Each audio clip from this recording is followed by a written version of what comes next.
बच्चों, हम लोगों ने पिछले कालखंड में तत्वों का वर्गीकरण और गुणधर्मों की आवर्तिता में कुछ बिंदुओं के ऊपर नजर डाली थी, जिसमें एस ब्लॉक के तत्व पढ़ चुके हैं, पी ब्लॉक के तत्व पढ़ चुके हैं। अब अपन पढ़ेंगे डी ब्लॉक के तत्व। डी ब्लॉक के तीसरा है डी ब्लॉक के तत्व। आपको मैं पीरियोडिक टेबल के द्वारा समझाऊंगी डी ब्लॉक के तत्व कैसे स्थित हैं, कहाँ स्थित हैं, और उसके बाद हम पढ़ेंगे एफ ब्लॉक के तत्व। एफ ब्लॉक के तत्व भी मैं पीरियोडिक टेबल के द्वारा आपको समझाऊंगी। ठीक है, तो चलिए पहले अपन पढ़ते हैं डी ब्लॉक के तत्व। हम लोगों ने पहले पढ़ा था ये एस ब्लॉक के दो वर्ग जो हैं, ये पहला वर्ग और ये दूसरा वर्ग, ये एस ब्लॉक के वर्ग थे। इसके बाद हमने यहाँ पे पढ़ा था पी ब्लॉक के वर्ग। ये 6 वर्ग जो हैं ये पी ब्लॉक के वर्ग कहलाते हैं। एस और पी इन दोनों के बीच में ये तीसरे समूह से लेकर के 12वें समूह तक के जो सदस्य हैं ये डी ब्लॉक के सदस्य कहलाते हैं।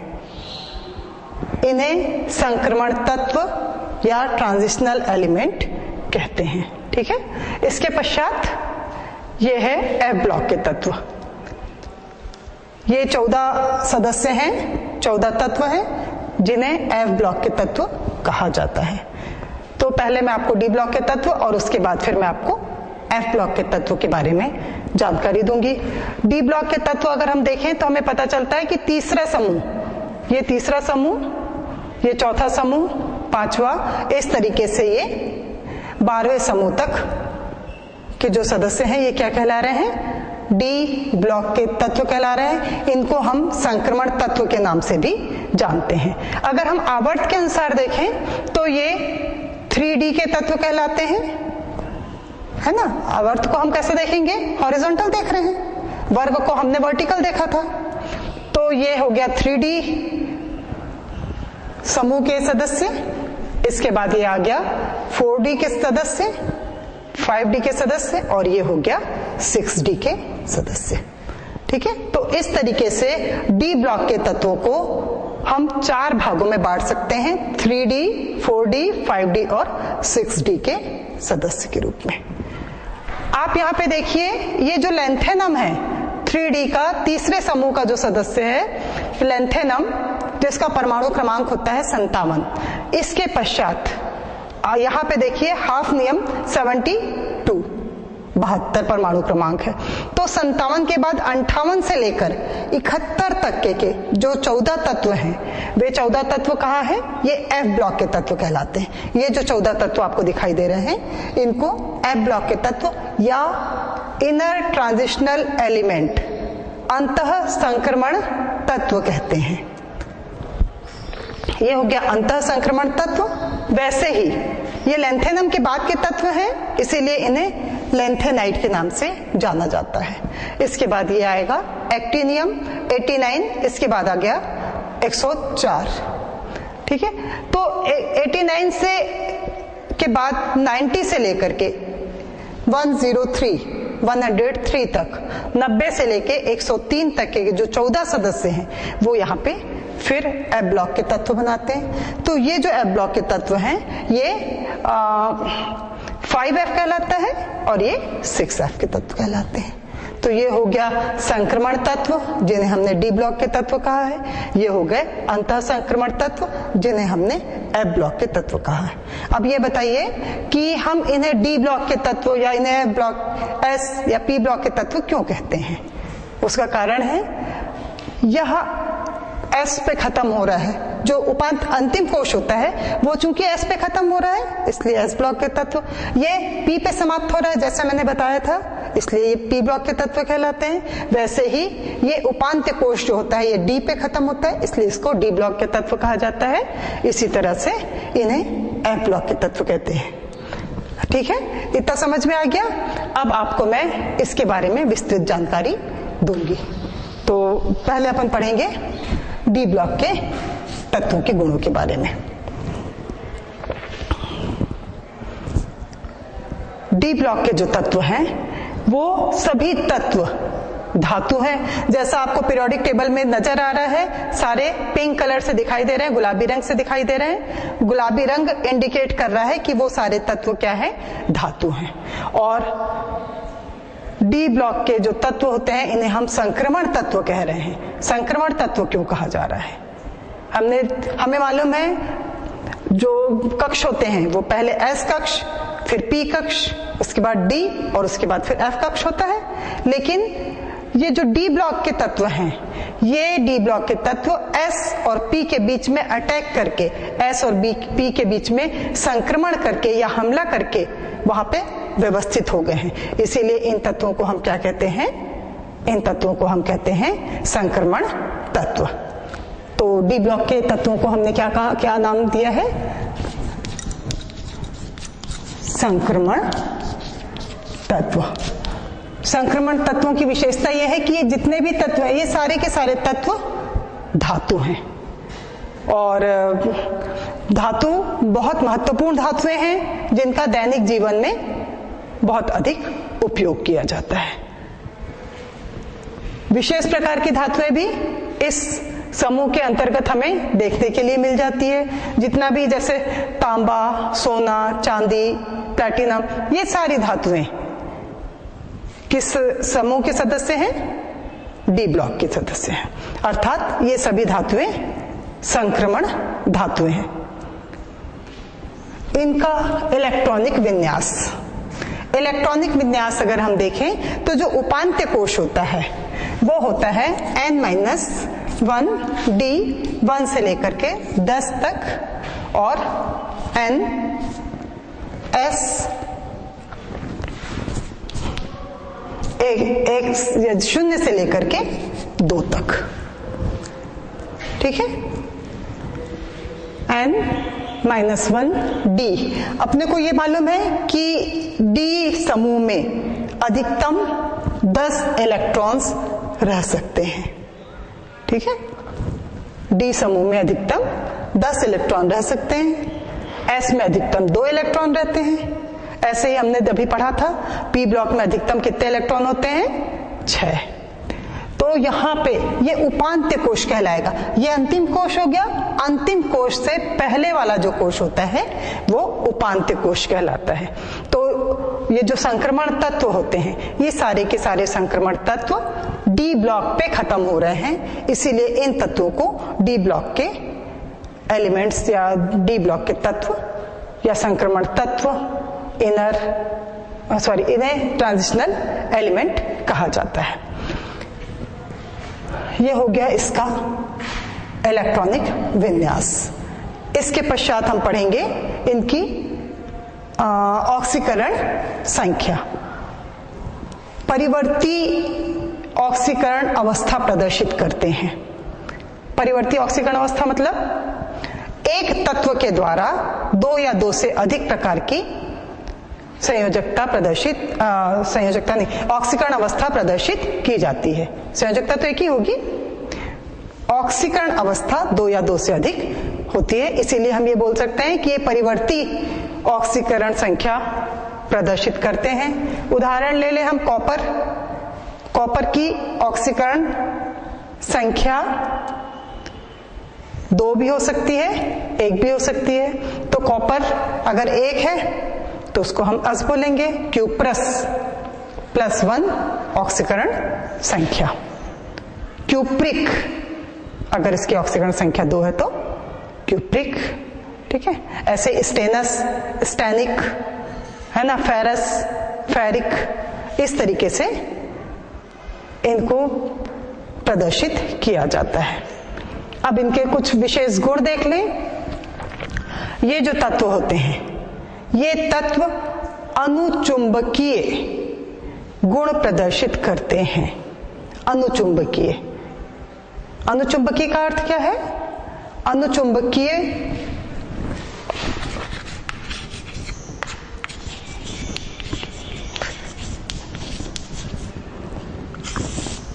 अनुचुंबकीय गुण प्रदर्शित कर रहे हैं, अर्थात वे पदार्थ जिनमें अनपेयर्ड इलेक्ट्रॉन्स पाए जाते हैं वो क्या कहलाते हैं?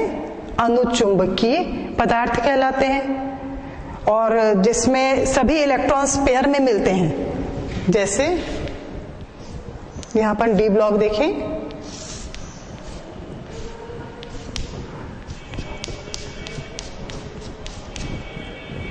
ये अनुचुंबकीय है, अगर ये कर दिया तो भी अनुचुंबकीय है, ये कर दिया तो भी अनुचुंबकीय है। लेकिन अगर इसमें सभी इलेक्ट्रॉन पेयर में पाए जा रहे हैं तो इनको हम क्या नाम देंगे?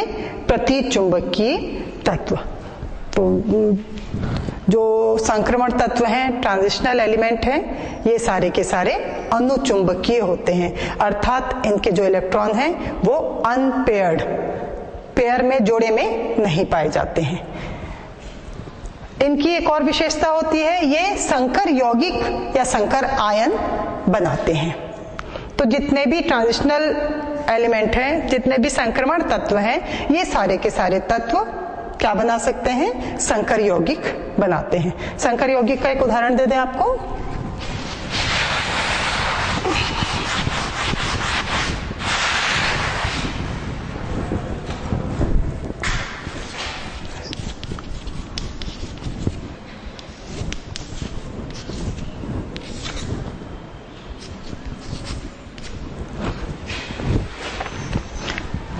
ये एक प्रकार का संकर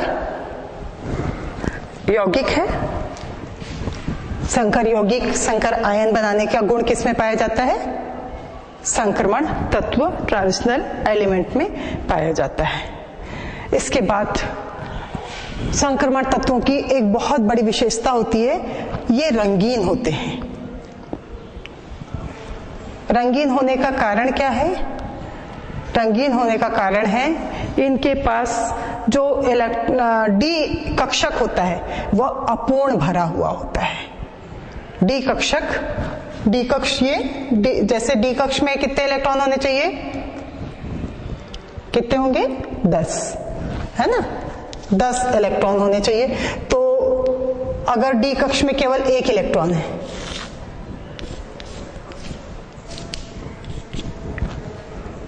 ठीक है, अपूर्ण भरे हुए होने चाहिए। अगर ये है, अगर ये भी है तो भी क्या है? खाली है।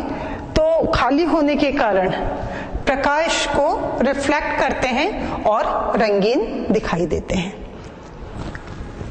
तो संक्रमण तत्व जितने भी हैं ये सारे के सारे रंगीन प्रकृति के होते हैं, और उसका कारण है इनमें उपस्थित जो ये उपांत कोश है ना, उपांत कोश में जो डी ऑर्बिटल है, डी कक्षक है, यह डी कक्षक कैसा है? अपूर्ण रूप से भरा हुआ है, और अपूर्ण भरा होने के कारण ही ये रंगीन आयन बनाते हैं। इसमें कुछ तत्व ऐसे हैं जैसे जिंक। जिंक सफेद रंग का होता है। सफेद रंग का होने के कारण क्या है? इसका डी कक्षक पूरी तरह से भरा हुआ है। तो इसे कुछ रसायनज्ञ जो हैं वो संक्रमण तत्व का अंग नहीं मानते हैं, लेकिन चूंकि ये डी ऑर्बिटल पे खत्म हो रहा है, तो हमने जो मॉडर्न पीरियोडिक टेबल पढ़ा है, उस मॉडर्न पीरियोडिक टेबल में ये क्या बताया है?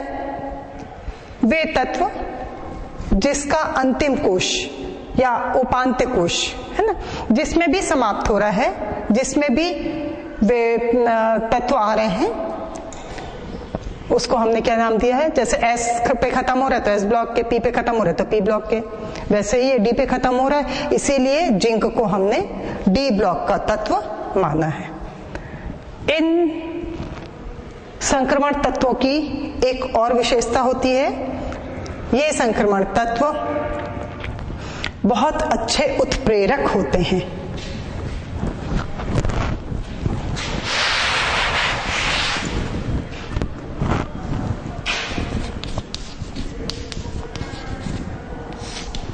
संक्रमण तत्व बहुत अच्छे उत्प्रेरक होते हैं। उत्प्रेरक किसको कहा जाता है? वे पदार्थ, वे अकार्बनिक पदार्थ जो रासायनिक क्रिया की दर को बढ़ाते हैं और क्रिया के अंत में जैसे के वैसे ही बचे रहते हैं, वे तत्व क्या कहलाते हैं? उत्प्रेरक। उत्प्रेरक और एंजाइम में अंतर मालूम है आपको? उत्प्रेरक अकार्बनिक पदार्थ होते हैं जो बाहर वातावरण में अभिक्रिया की जो दर है उसको बढ़ाते हैं या घटाते हैं। लेकिन एंजाइम क्या है? एंजाइम वैसे कार्बनिक पदार्थ हैं जो सजीवों में पाए जाते हैं और सजीवों की मेटाबॉलिक अभिक्रियाओं को बढ़ाने का काम करते हैं। ठीक है, तो ये हो गया उत्प्रेरक। संक्रमण तत्व बहुत अच्छे उत्प्रेरक होते हैं। जैसे एक एग्जांपल ले लें, हाइड्रोजनीकरण की क्रिया, वनस्पति तेल को वनस्पति घी में बदलना। वनस्पति तेल को वनस्पति घी में बदलने के लिए क्या किया जाता है? हाइड्रोजन के साथ योग कराया जाता है और यह हाइड्रोजन के साथ योग निकेल उत्प्रेरक की उपस्थिति में होता है।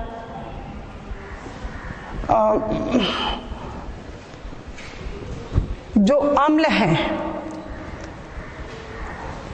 हाइड्रोक्लोरिक अम्ल, सल्फ्यूरिक अम्ल, नाइट्रिक अम्ल, इन अम्लों को बनाने के लिए भी किसकी आवश्यकता पड़ती है? उत्प्रेरक की आवश्यकता पड़ती है।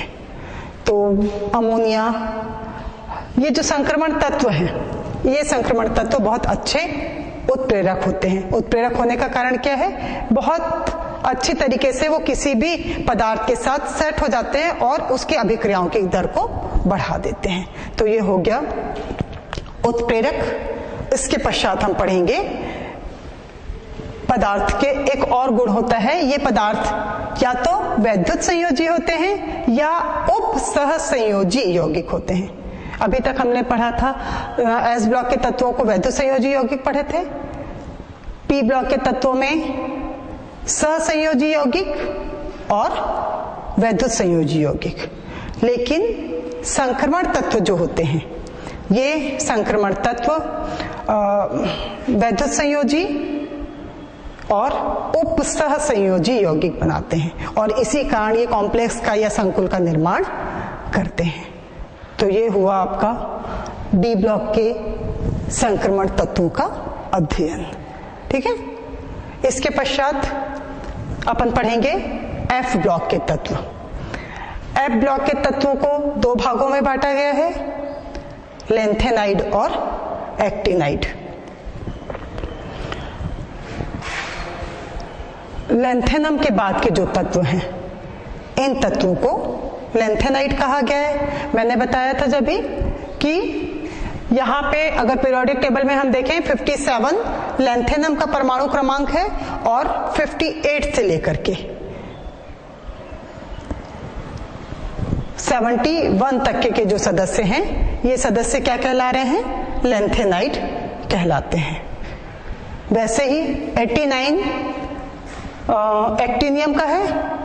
एक्टिनियम के बाद के जो सदस्य हैं वो क्या कहलाएंगे? एक्टिनाइड कहलाते हैं। तो पीरियोडिक टेबल में जैसे मैं आपको बता चुकी हूं, चूंकि एफ ब्लॉक के तत्व कहला रहे हैं ये, और ये डी ब्लॉक के भी बीच में अटैक करके संक्रमण करके आ रहे हैं, इसीलिए इन तत्वों को क्या कहा जा रहा है? अंतः संक्रमण तत्व कहते हैं। तो डी ब्लॉक के समूह को संक्रमण तत्व कहा जाता है और एफ ब्लॉक के तत्वों को अंतः संक्रमण तत्व कहते हैं। ठीक है, अब एफ ब्लॉक के तत्वों का इलेक्ट्रॉनिक विन्यास। अगर हम एफ ब्लॉक के तत्व देखें,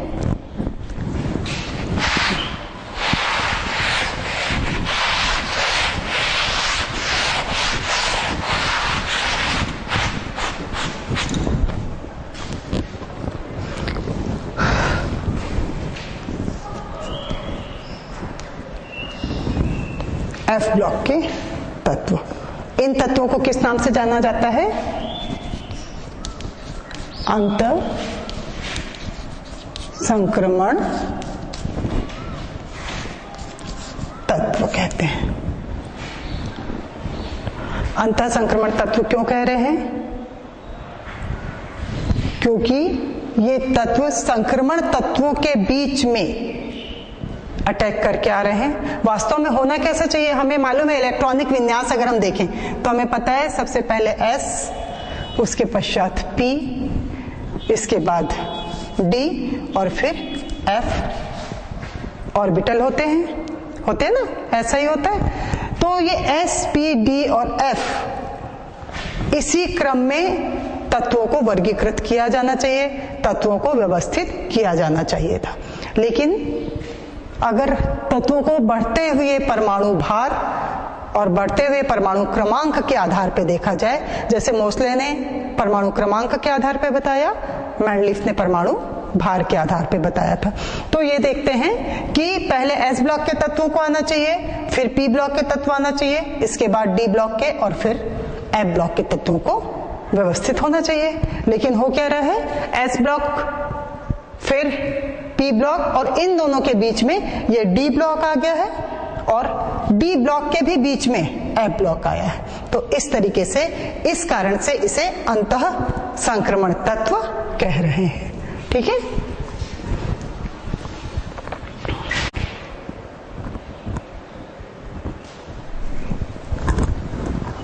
तो हम लोग जो पढ़ रहे थे, S ब्लॉक और P ब्लॉक के बीच में अटैक करके, संक्रमण करके आने वाले पदार्थ हैं, आने वाले तत्व हैं D ब्लॉक के एलिमेंट, और D ब्लॉक के बीच में भी संक्रमण करके आने वाले तत्व हैं F ब्लॉक के तत्व, जिन्हें अंतर संक्रमण तत्व, अंतर संक्रमण तत्व कहते हैं। इन्हें ही दुर्लभ मृदा धातुओं के नाम से भी जाना जाता है, और इनमें से अधिकांश धातुएं ऐसी हैं जिसे कृत्रिम रूप से बनाया गया है। तो इनको भी दो भागों में बांटा गया है, अंतर संक्रमण तत्व को दो भागों में बांटा गया है। ये F ब्लॉक के तत्व हैं,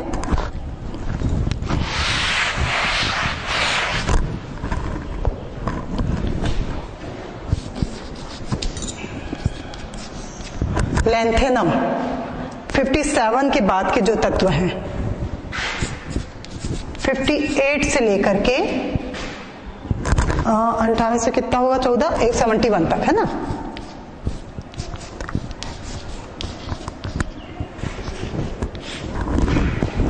लैंथेनम 57, ये हो गया लैंथेनम संक्रमण तत्व। इसके बाद के 58 परमाणु क्रमांक से लेकर 71 परमाणु क्रमांक तक के जो 14 तत्व हैं, इन 14 तत्वों को 4F, ये 4F ब्लॉक के अंतः संक्रमण तत्व या इनर ट्रांजिशनल एलिमेंट कहते हैं। चूंकि लैंथेनम का बाद का है, इसलिए इन्हें लैंथेनॉइड के नाम से जाना जाता है। लैंथेनॉइड, लैंथेनम के बाद का है, लैंथेनॉइड के नाम से जाना जाता है। और ये कितने तत्व हैं, 14। कहां से कहां तक, 58 से लेकर के 71 तक के। इसके बाद एक्टिनियम, एक्टिनियम हो गया 89। इसे परमाणु क्रमांक है तो हमको इसको नीचे लिखना चाहिए, 89। 89 से लेकर के 89 के बाद यानी 90 से लेकर के 103 तक कितने तत्व हो गए, 14।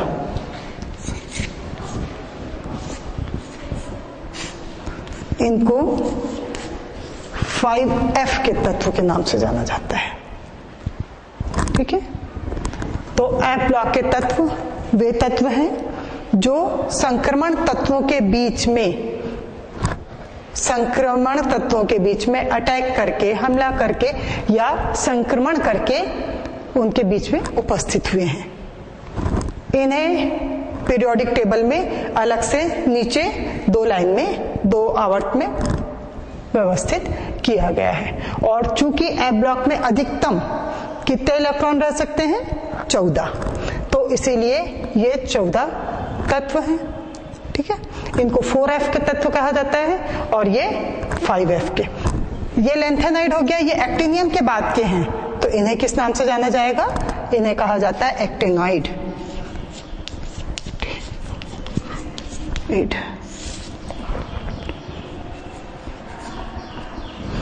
लैंथेनाइड और एक्टिनाइड। तो एफ ब्लॉक के जो अंतः संक्रमण तत्व हैं इन्हें दो भागों में बांटा गया है, लैंथेनाइड और एक्टिनॉइड। ये सभी भारी धातुओं के नाम से भी जाने जाते हैं और इनमें से अधिकांश तत्व कृत्रिम रूप से बनाए गए हैं, ठीक है। इसके बाद जैसा संक्रमण तत्वों की विशेषता थी वैसे ही ये भी संकुल बनाते हैं, परिवर्ती ऑक्सीकरण अवस्था भी प्रदर्शित करते हैं और यूरेनियम के बाद के जितने भी तत्व हैं उन्हें परा यूरेनियम तत्व कहा जाता है। इसमें एक महत्वपूर्ण चीज है, वह है इसका इलेक्ट्रॉनिक विन्यास। तो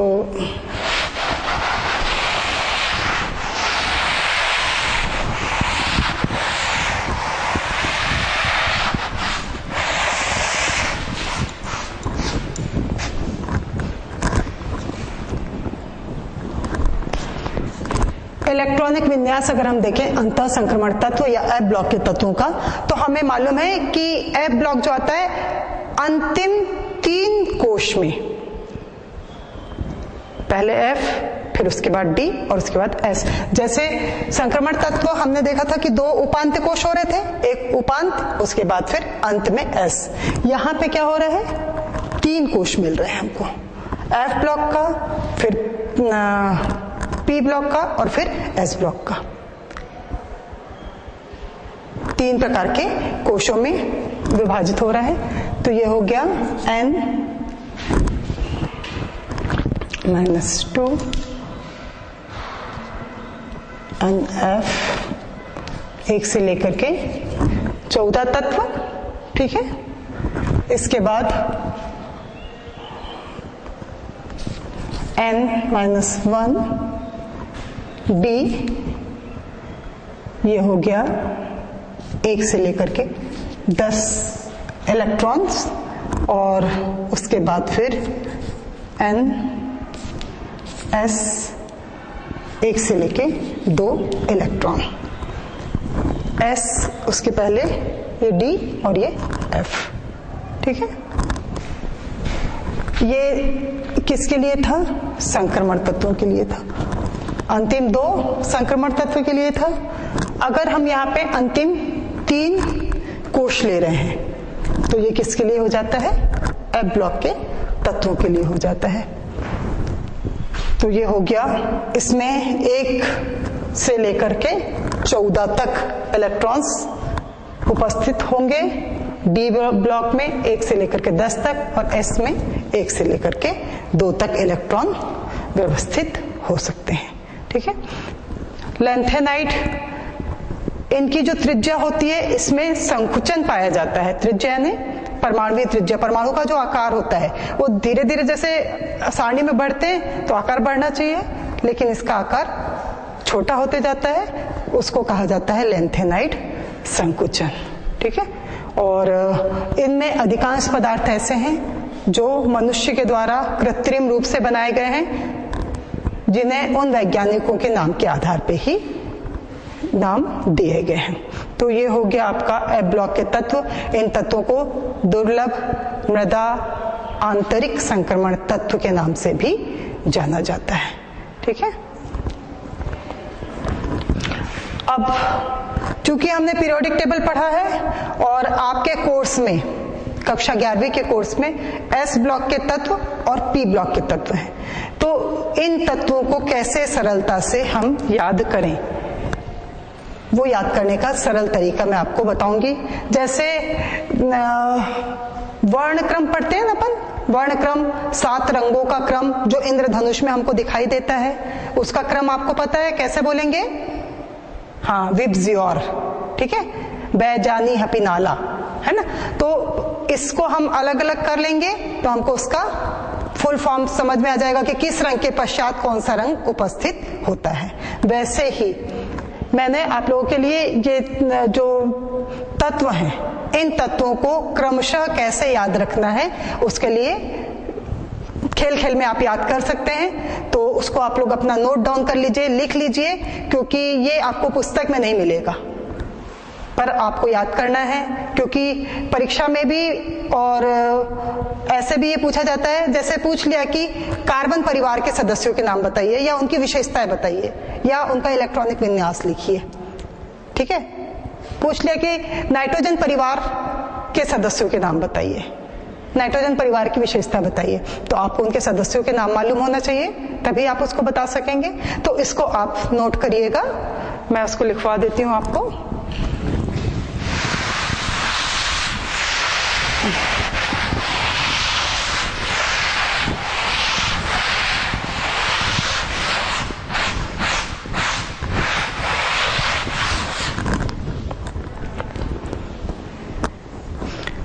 ये वर्ग के आधार पे अपन पढ़ेंगे।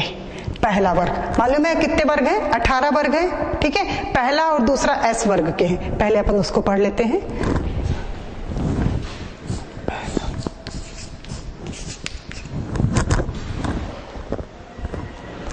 इसके सदस्यों के नाम hydrogen, lithium, sodium, potassium, rubidium, caesium और फ्रांसियम। नाम को नोट करिए, hydrogen, lithium, sodium, potassium, rubidium, caesium और फ्रांसियम। अब इसको हमको याद करना है, तो हम कैसे याद करेंगे, ठीक है।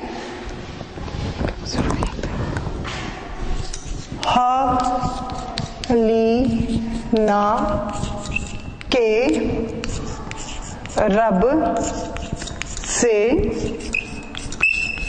फरियाद, हलीना के रब से फरियाद।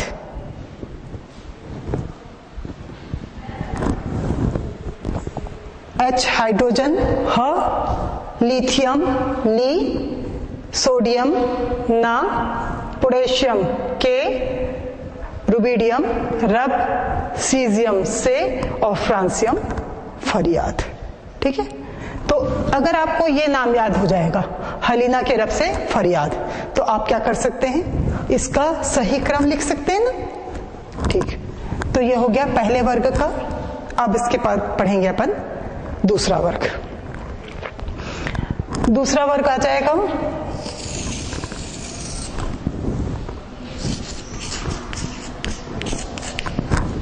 दूसरा वर्ग में है beryllium, magnesium, calcium, beryllium, magnesium, calcium, strontium, barium और रेडियम, ठीक है। Beryllium, magnesium, calcium, strontium, barium और रेडियम। इसको हमको कैसे याद करना है, बेटा मांगे कार, स्कूटर, बाप राजी।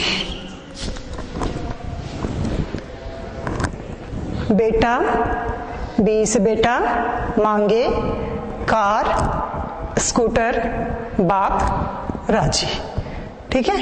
याद करने में याद हो जाएगा आप लोगों को, ये खेल खेल में आप लोग इसको याद कर सकते हैं, है ना। तो ये दोनों तो हो गए प्रथम समूह यानी एस वर्ग का तत्व, द्वितीय यानी ये भी एस वर्ग के तत्व हैं, ठीक। ये एन एस वन के सदस्य थे, ये एन एस टू के सदस्य हैं, हो गया। इसके पश्चात अपन पढ़ेंगे, चूंकि आपके कोर्स में पी ब्लॉक के एलिमेंट्स भी हैं, तो अब मैं आपको पी ब्लॉक के बारे में बताती हूँ।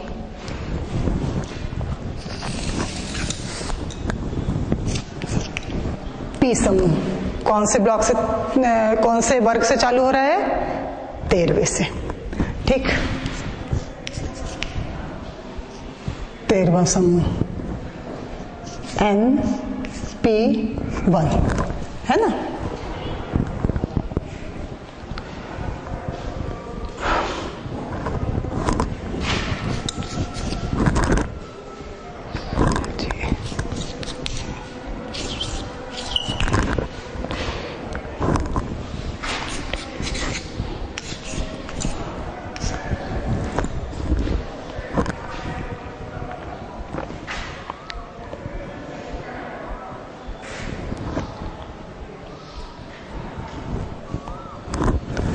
बोरान से चालू हो रहा है। बोरान, इसके लिए है बस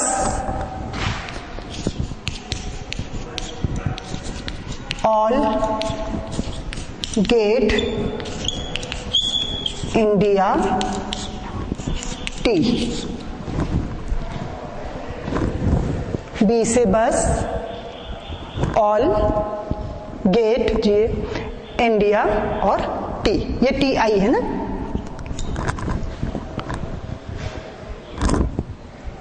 बस ऑल गेट इंडिया टी, ये हो गया 13वां समूह के लिए। अब अपन पढ़ेंगे 14वां समूह।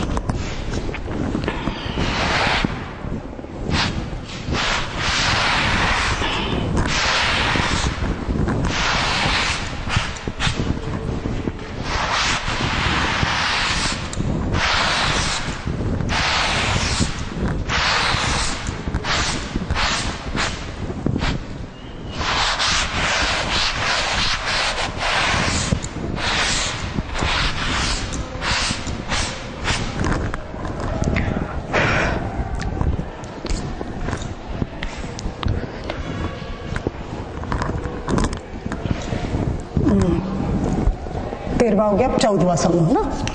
14 समूह P में NP2, बाहरी कक्ष में 2 इलेक्ट्रॉन होते हैं। कार्बन, सिलिकॉन, गैलियम, टिन और लेड। कार्बन से शुरू हुआ लेड तक। इसके लिए है कहे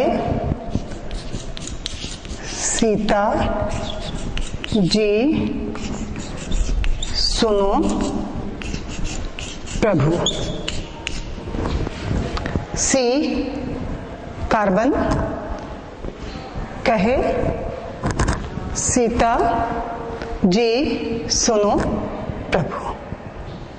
तो ये हो गया 14वां वर्ग के सदस्य। 14 वर्ग के सदस्य के लिए हम कैसे याद करेंगे? कहे सीता जी सुनो प्रभु, ये हो गया 14वां समूह। इसके पश्चात आता है 15वां समूह।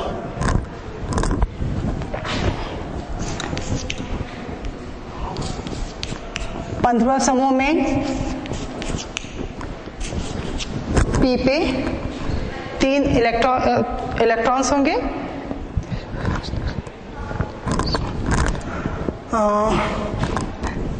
नाइट्रोजन परिवार, नाइट्रोजन, फास्फोरस, आर्सेनिक, एंटीमनी और बिस्मथ।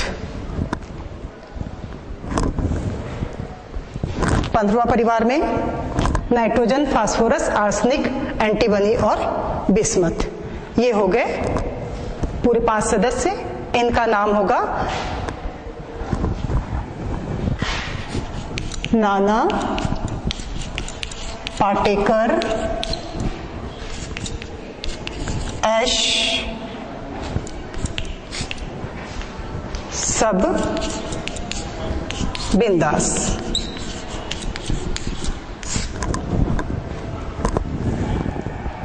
NPAS, SB और BI nitrogen, phosphorus, arsenic, antimony और बिस्मथ। कैसे याद करेंगे अपन? नाना पाटेकर, एस सब बिंदास। ये हो गया 15वां समूह। 16वां समूह,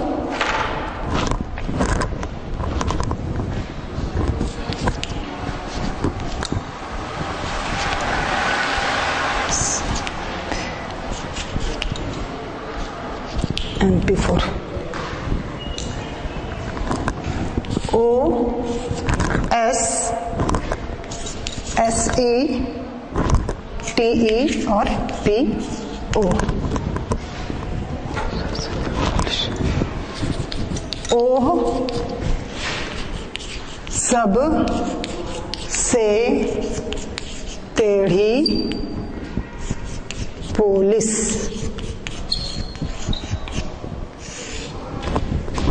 ओ सबसे टेढ़ी पुलिस। ठीक है, इसके बाद 17वां समूह,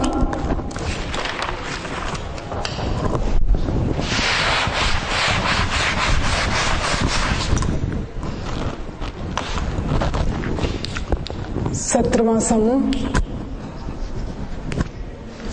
5, फ्लोरीन, क्लोरीन, ब्रोमीन, आयोडीन और एस्टाटीन।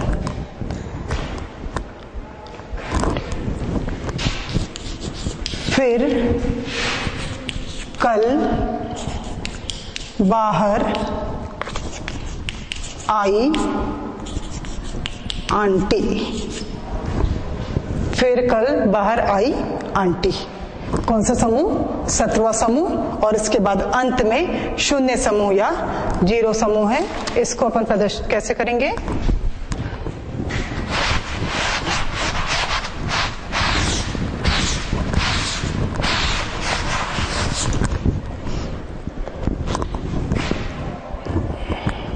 अठारहवां, जिसे हम शून्य समूह भी कहते हैं।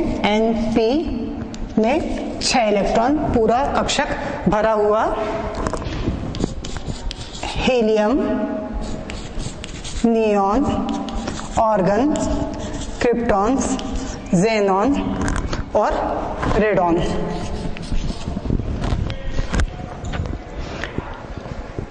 हे नेहा, अरे कर एक्सरे। हे नेहा, अरे कर एक्स रे। हे नेहा, अरे कर एक्स रे। तो इस तरीके से हम पीरियोडिक टेबल को याद कर सकते हैं। ये सरल शब्दों में आपको केवल इनके संकेत याद करने हैं और इस तरीके से कुछ आप अपने आप से भी बना सकते हैं। जरूरी नहीं है कि जो मैंने लिखा है ऐसा ही आप याद करें, आप अपने मन से भी बना करके इसको याद कर सकते हैं। ठीक है, तो कल अच्छे से याद करके इसको आइए। Thank you.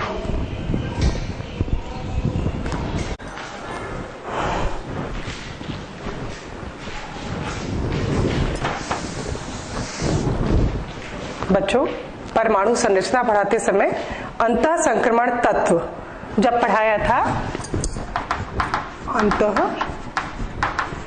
संक्रमण तत्व, तो ये तत्व 4F और 5F ब्लॉक के तत्व कहलाते हैं, जिसे मैंने 5F और 6F कह दिया है। आप इसे सही 4F और 5F पढ़ेंगे। Thank you.